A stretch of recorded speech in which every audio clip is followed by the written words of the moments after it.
Por lo tanto, los desechos como son los pañales, las toallas femeninas, condones, etcétera, que provengan de pacientes que no sean sospechosos de alguna enfermedad infectocontagiosa como pacientes traumatizados, mujeres en trabajo de parto o enfermedades crónico-degenerativas no deben de ser considerados como RPBI. Esta clasificación se asigna a partir del 2002. Se crea una nueva modificación para el proceso de estos residuos biológicos, residuos peligrosos biológico-infecciosos. Esto se trata como basura común, ya que no existe un riesgo de contagio por los mismos. La cantidad de sangre o fluido corporal en el material de curación es determinante para poder ser considerado como peligroso. Por lo tanto, solo los materiales de curación que estén empapados, saturados o goteando, algunos con estos fluidos como el líquido sinovial, el pericárdico, el cefalorraquídeo o la sangre misma, deben de ser considerados como RPBI. Con los cambios a las normas no se consideran los residuos peligrosos biológico-infecciosos como los siguientes. Para que un residuo peligroso biológico infeccioso sea considerado como tal, debe de estar empapado el material o debe de estar al 80% de su capacidad o cubierto por este material, que sería en este caso sanguíneo. Las torundas y gasas con sangre seca o manchadas de sangre únicamente no se consideran como RPBI. El material de vidrio que es utilizado en el laboratorio, como los matraces, las pipetas, las cajas de Petri, tampoco son considerados de la misma forma. Asimismo, las muestras de orina, las excretas para análisis de laboratorio y los tejidos como partes del cuerpo, pero que no se encuentran en formol.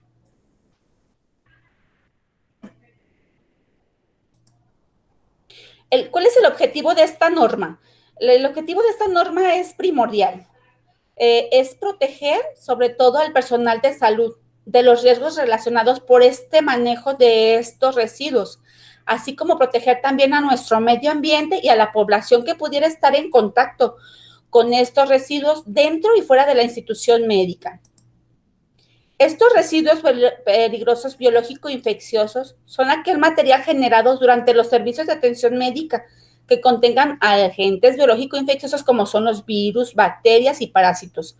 Un agente biológico-infeccioso es cualquier organismo que sea capaz de producir una enfermedad. Para este proceso de manejo de RPBI vamos a etiquetarlo por pasos, que el primer paso sería la identificación de los residuos, el paso número 2 sería el envasado de los residuos generados, el paso número 3 sería almacenamiento temporal, el paso número 4 es la recolección y el transporte externo y el paso 5 es el tratamiento. El paso 6 es la disposición final. La identificación de los residuos, los desechos deben de ser identificados inmediatamente después del proceso que los generó en el sitio donde se originaron y por el personal que los generó. Esta práctica evita la reclasificación de los desechos, disminuyendo los riesgos para el personal encargado de la recolección de estos residuos. Para su correcta identificación y posterior envasado, la separación de los residuos se debe de realizar de acuerdo a su estado físico, ya sea líquido o sólido, y su tipo, como lo indica a continuación, por ejemplo, los objetos punzocortantes, los residuos no anatómicos, como serían las gasas, las torundas, los guantes, el líquido corporal, etcétera. También los patológicos se consideran como la placenta, las piezas anatómicas que no se encuentran en formol, sangre líquida y sus derivados, los utensilios desechables utilizados para contener, transferir, inocular y mezclar los cultivos de agentes biológico-infecciosos y muestras biológicas para su análisis. El paso número 2 es el envasado de los residuos. Este es muy importante. Una vez de los residuos, que los residuos han sido identificados y separados de acuerdo al tipo y el estado físico, estos deberán ser envasados de acuerdo a la tabla siguiente. La razón para usar los diferentes recipientes de RPBI es porque distintos residuos tienen diferentes procesos en la disposición final. Esto es muy importante, ya que si no se hace un envasado correcto de dichos residuos, lo que va a pasar es que a la institución le va a cobrar más y el riesgo que existe de una contaminación es más alto. Bueno, aquí los tipos de residuos, por ejemplo, los punzocortantes, quiero establecerles que son las agujas de jeringas desechables, son las agujas únicamente, las navajas, las lancetas, las agujas de sutura, los bisturís, los estiletes de los catéteres, esto es excepto el material de vidrio roto por laboratorio. El estado físico, pues, es sólido y se va a envasar en recipientes rígidos de polipropileno, el color es rojo. También tenemos otro tipo de residuos que son los no anatómicos, que son materiales de curación, empacados en sangre, líquido o líquidos corporales. Su estado físico es sólido y estos envasados serán en bolsas de plástico rojas. El material desechable que contenga secreciones pulmonares de pacientes sospechosas de tuberculosis o sospechas de diagnósticos de fiebres hemorrágicas o enfermedades emergentes tienen que ser en un estado, se encuentran en un estado físico y se tienen que realizar el envasado en bolsas de plástico rojas. En patológicos como placentas, partes de tejido humano y partes del cuerpo que no se encuentran en formol, su estado es sólido y se pueden envasar en bolsas de plástico amarillas. La sangre líquida y sus derivados, excluyendo la sangre seca, que está en un estado líquido, tiene que ir en un recipiente hermético rojo. Las muestras para análisis de laboratorio, excluyendo la orina y el excremento, tienen que ser líquidas, su estado es líquido, y su recipiente tiene que ser también cubierto herméticamente y es amarillo. Los materiales desechables usados para su cultivo de agentes infecciosos, su estado es sólido y tendrá que ir en bolsa de plástico roja. Los fluidos corporales como líquido sinovial, pericárdico, pleural, también el raquídeo y peritoneal, que su estado es líquido, deben de ir en recipientes herméticos rojos. El paso número 3, que es el almacenamiento temporal, para evitar a los RPBI que se mezclen con la basura común, se debe de preestablecer un sitio de almacenamiento temporal de los RPBI, que deberán de almacenarse en contenedores con tapa y permanecer herméticamente cerrados todo el tiempo. No debe de haber residuos tirados en los alrededores de los contenedores. ¿Por qué? Porque nosotros, al momento de estar realizando el proceso de la separación y de la contención, lo que va a pasar es que tenemos un mayor riesgo para podernos infectar, contaminar o pinchar. Es importante que el área del almacenamiento esté claramente señalizada y los contenedores también previamente y claramente identificados según el tipo de residuo que contengan. La norma establece que los tiempos máximos de almacenamiento es de acuerdo a la unidad médica, es de acuerdo a las camas que establece el hospital de atención. Hospitales con de 1 a 5 camas serían 30 días, hospitales de 6 a 60 camas serían 15 días y hospitales con más de 60 camas pues serían 7 días. El paso número 4, que es la recolección y el transporte externo. ¿Qué debe de saber un personal que recolecta estos residuos? Los distintos tipos de residuos que se generan en el hospital, como basura municipal, RPBI, residuos químicos peligrosos y residuos de reactivos químicos y medicamentos caducos. Conocer las diferentes envases por cada tipo de residuo, el manejo de cada tipo de residuo, el equipo de protección que debe de usar y el procedimiento para su recolección. Es importante señalar, la recolección debe de realizarse de 1 a 2 veces al día o cuando esté en el 80% de su capacidad de los contenedores.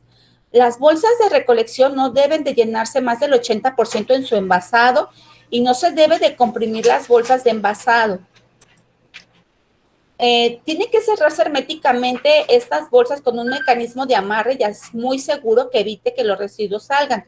Esto puede ser con un nudo o con una cinta adhesiva.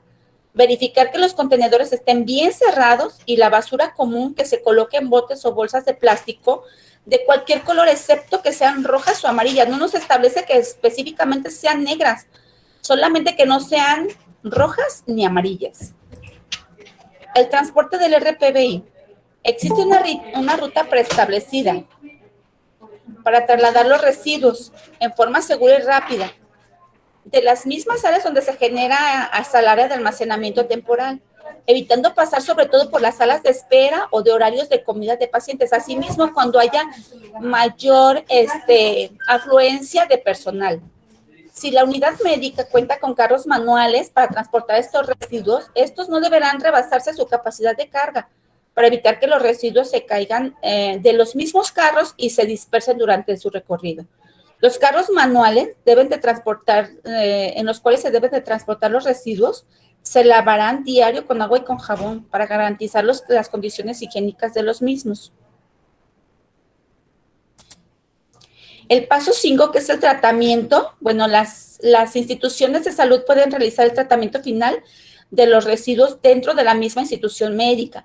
La forma más limpia y barata es utilizando la autoclave, excepto para punzocortantes y partes del cuerpo.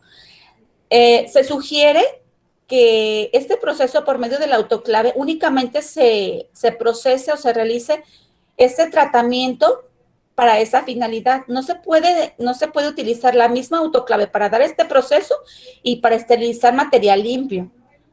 Para lograr la desinfección se colocan las bolsas rojas resistentes al calor húmedo y bien cerradas en la autoclave a 121 grados centígrados con 15 libras de presión durante 30 minutos.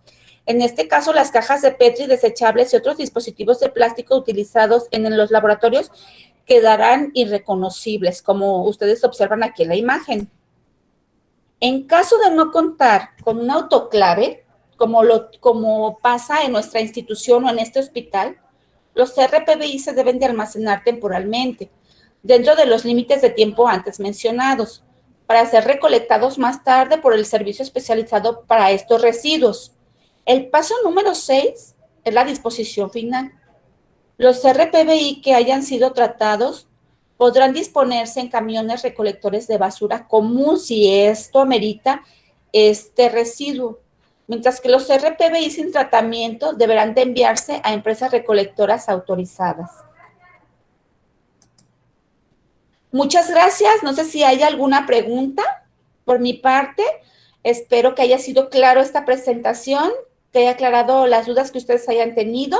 Es el diario que hacer, es volver a tener esta capacitación una y otra vez para irnos perfeccionando también en nuestro diario hacer y en nuestra separación de nuestros residuos peligrosos biológico-infecciosos.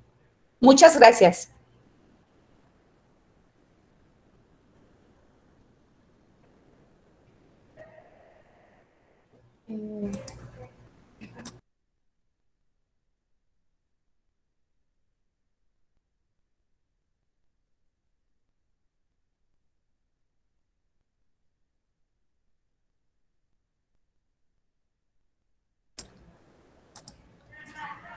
Chicos, muchas gracias por su atención. Es un gusto que estén con nosotros. Únicamente un gran favor. Hay que contestar la postevaluación también. Muchas gracias por su atención.